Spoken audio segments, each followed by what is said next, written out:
All right, cool. So hang on to that. Let's see how we go and how we travel, okay?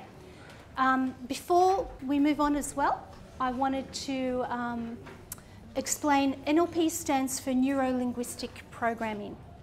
Neuro refers to the neurology in the nervous system, our brain, our nerves, and everything related.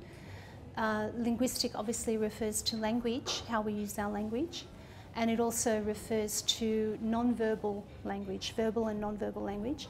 And programming refers to the patterning that influences in our lives, like our behaviours, our habits, any type of pattern that we use. Like, you know, you would have a strategy for how you got out of bed in the morning, you'd have a strategy for how you make decisions and choices, even for how you cook your eggs or brush your teeth. You know, we all have strategies and habits for how we do different things, and that's the programming part.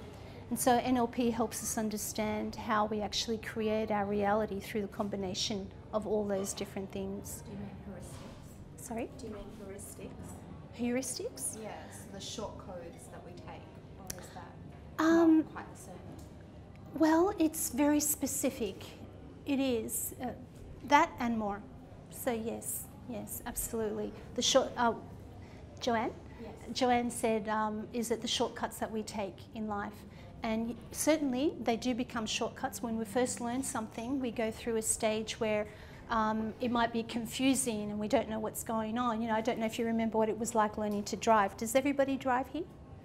Or even ride a bike, you know? When you first, I'm still working on that one, but I do drive well, I think. Anyhow, so with driving, when you first learnt to drive, right, there's a lot going on, a lot of information, and you have to pay attention to 1,000 different details. And so you weren't competent at that point. And then gradually through a lot of practice, you become more competent, and you don't then have to pay attention to every single thing that's going on. And then you come to a point where you're driving from maybe Sydney to Melbourne, and you don't even know remember how you got there. You just know, I must have stopped at that stoplight because I didn't hit another car. So you become unconsciously competent, and now driving has become a habit. Yep. Now what NLP does is, if you were lucky enough to have a really good driver, then you've got a really good strategy for how you learn to drive. If not, and there's some challenges with, with your driving, and I'm just using this as an example, what NLP does is it helps you deconstruct what you're actually doing, right back to basics, to find out where the gaps are, and to reinstall new behaviours or new choices, so that you can then learn to drive really well again. So does that make sense? Yeah. So hopefully that gives you a little bit of understanding of how NLP can work. It really is a lot about our mind and how we use our mind. And there's a slide further on that also explains a little bit more. So rapport, the willingness to build a bridge between yourself and somebody else. You know, some people don't care. They don't care. And if you don't have an objective or an outcome, you know, you don't go around maybe to build rapport with every single person you meet. But there might be some times when having rapport and having a good level of rapport skills is really important to help you achieve your outcome, right? So how do we do that, and what do we do? So generally with rapport, there's a quote here from Anthony Robbins: people who like each other, people who are alike, like each other, or want to be like someone who they do like. So it's something we play with a little bit. Why is rapport important? This is a real interesting result of a survey. I don't know does anybody know David Maister? No? He is a Harvard professor who has done does a lot of consulting in business management, and particularly with professional services firms. And so all the big, you know, top tier firms bring him in to help with strategy and planning and so on. What do our clients say about us? And here you go, guys. This is some of the bad news. Don't worry, we'll get to the good news. Okay, so really a lot of clients and professional services, so this is obviously law, in the legal profession, in the accounting profession mostly. So I don't know, are there any surprises, Scott, that clients might think of? No? No. Okay.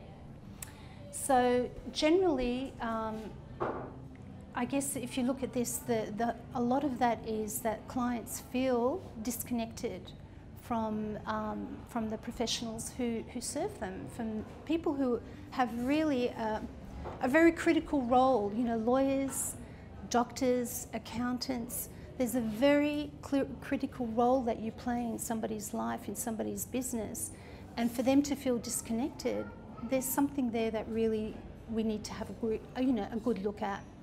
And so this is some of the feedback there. There's other additional feedback in relation to what it is that is lacking. And in many respects, it's empathy. Clients feel, and this is a generalizations, and all generalizations are lies. Clients feel that the professionals who they're working with do not empathize with them, do not understand them, do not relate to them. They don't care about them. They treat them like things and not people. It's more about the money that they make rather than the person and solving their solution. They don't feel heard. They don't feel heard, and they don't feel that professionals understand their issues at a deep level. So looking at that, and there's a reference there, the psycholawology.com. It's a great site if you get the chance to have a look at it. It's a combination of the relationship between psychology and law, what's going on, how do they overlap. And one of the biggest things, as it says there, law professionals, I just summarised it in a very concise way. Law professionals lack empathy. So what does empathy have to do with rapport? Rapport very much is about developing those empathy skills, being able to walk beside someone, being able to enter into their view of the world and how they operate. And once you get in there and you walk side by side, the other person feels some trust, feels some confidence in you, that you really do understand what's going on for them, and that you can walk side by side. And then at that point, only at that point, if you want to lead them to someplace different, they're more than likely to go with you. So is that the type of influence that you want?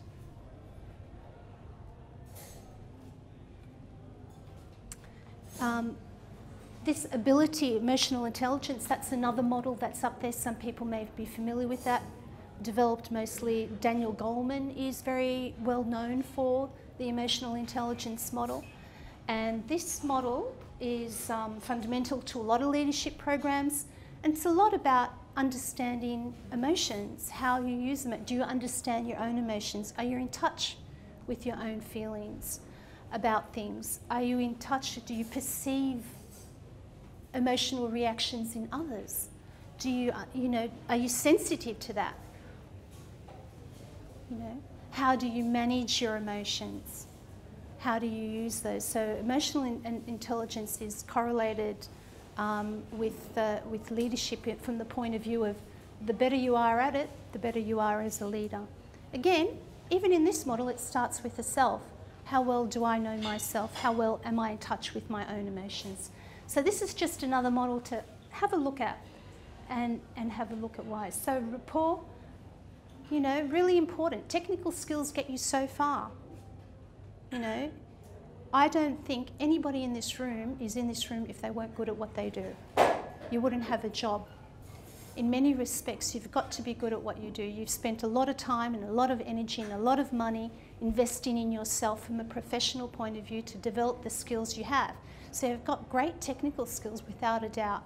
My question to you, and I don't know you all that well, you know yourself better than I know you, is what are your personal skills like? How in touch are you with your own inner self and what's going on? How much are you? Do you be who you are all the time, or are you somebody else? Do you pretend to be someone else? You know, being authentic has a lot to do with connecting very deeply with who you are, understanding who you are and how you operate, and then living that in the world.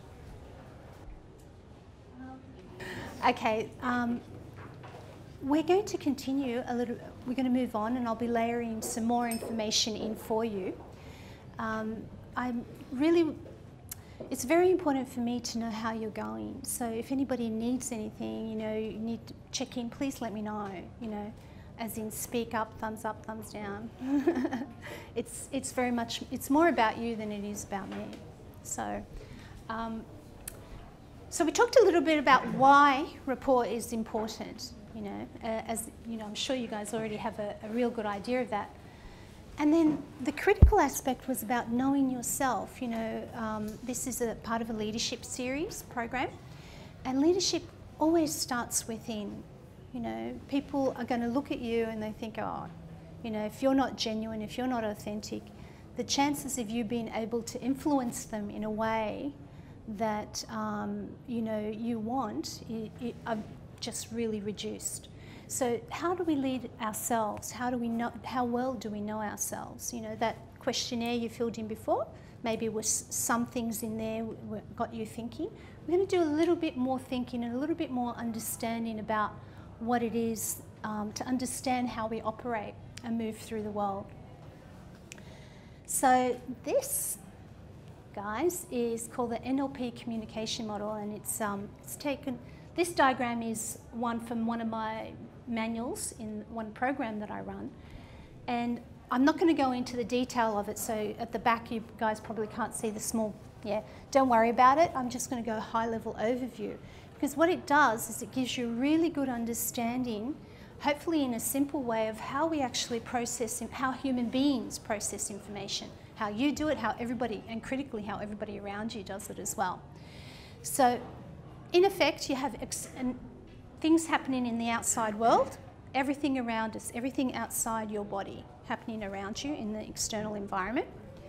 And that information comes in a technical fashion through your senses, your 5 senses. So, you know, your sight, you know, your ears, taste, smell, touch, all of that. And then inside our mind, inside of us, what we do is we selectively, and this is the key word, we selectively delete information that's coming in, we distort information that comes in, and we generalize information that comes in.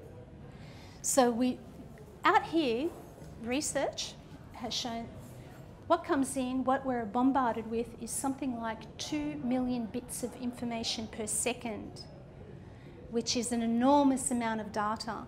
If we allowed everything into our system, we would be overwhelmed and we would go crazy, literally, la la land. We can't handle that. So as a one function of our unconscious mind is it protects us, and it protects us by deleting information.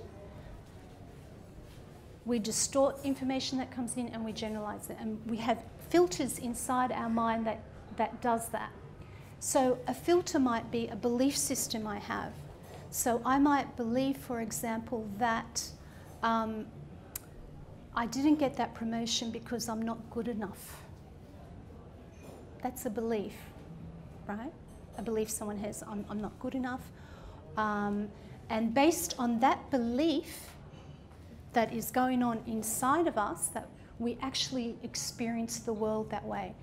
What you believe, if you believe you can, you can. You've all heard that. If you believe you can't, you can't. And so if you believe that you're not good enough, or you believe that, you know, I'm not attractive enough to attract a great relationship into my life, or I'm not strong enough, or I'm not intelligent or capable enough, then that very likely is how you will behave in the outside world. So all these filters are going on. There are various filters, and in the NLP training we actually go through those different filters and deconstruct them to see how they're actually playing out in our lives. And we also learn techniques about how to change those. So another example of our values filter what we look for. So if something is important to you and valuable to you, you will seek it out. And if it's not important and valuable to you, you won't even notice that it's going on around you. So, you know, so for example, what's a value? What is something somebody values? Nobody values anything? Integrity? Yeah, integrity is really important. So if somebody values integrity, then they will seek, you will actually look for people outside of you, look for events, and you will filter them through that filter of integrity. And if they measure up, then you might continue a relationship with them. And if they don't measure up, you'll actually, you know, let that go.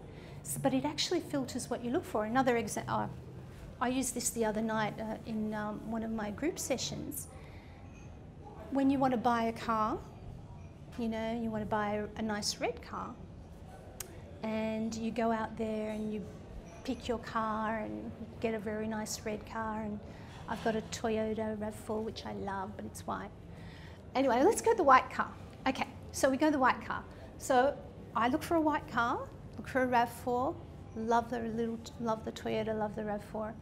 And then we buy the car, and then next couple of weeks, everybody's got a RAV4. Everybody's got a white car. I'm like, I mean, hello, what happened? Well, I like to be a trendsetter, sure, but what is it? As all of a sudden there's 1,000 million white cars on the road, and so I'm now filtering for white cars. Unconsciously I'm filtering, and now that's what I see. Whereas before I never saw all the white cars and all the RAV4s that were out there. Can you see how a filter operates? So you might have the best looking men around you, and if you have a filter or a belief system in there that says nobody pays attention to you, you won't notice all the men throwing themselves at you. And ladies, that's a problem. And the same for a guy. I mean, hey, I'm not going to be sexist.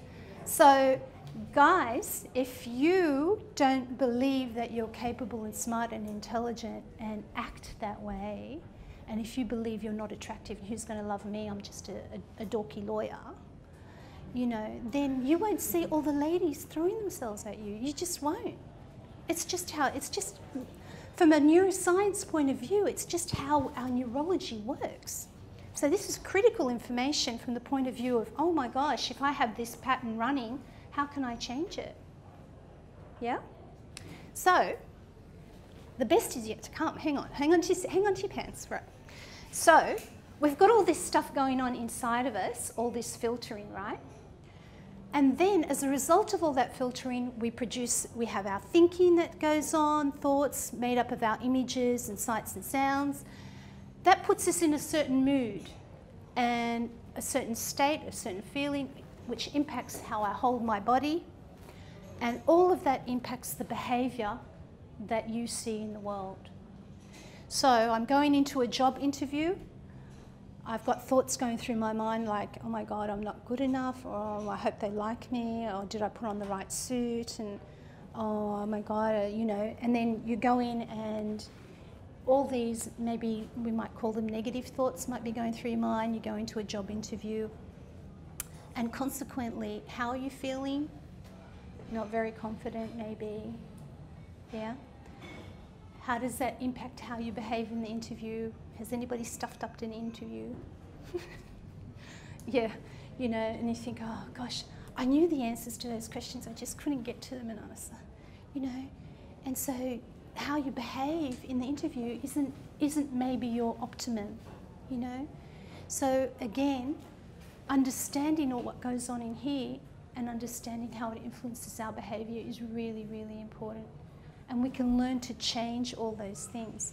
What has this got to do with rapport? So, when you think about it, I filter this way. We all filter. Hey, we're all filters. Yeah, we all filter. We all do distort, delete, and generalise. And you do too, and you do too, and you do too. And you and you and you and you and you. We all do it, and we all do it differently. So when we're communicating with each other, is there any wonder that sometimes there's a disconnect? because we all do it differently. So one of the first things critical for rapport is understand what's going on inside of you. Remember, learning to be who you are, learning to understand what am I feeling, and then you might challenge that, you know, changing it is another thing, but first of all, understanding is a real critical step forward.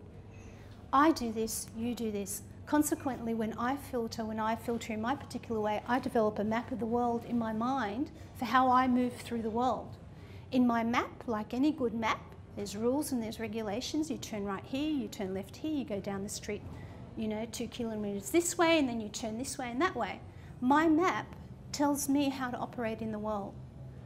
And your map tells you how to operate in your world. And everybody's map is different, and everybody's map is unique. How do we connect?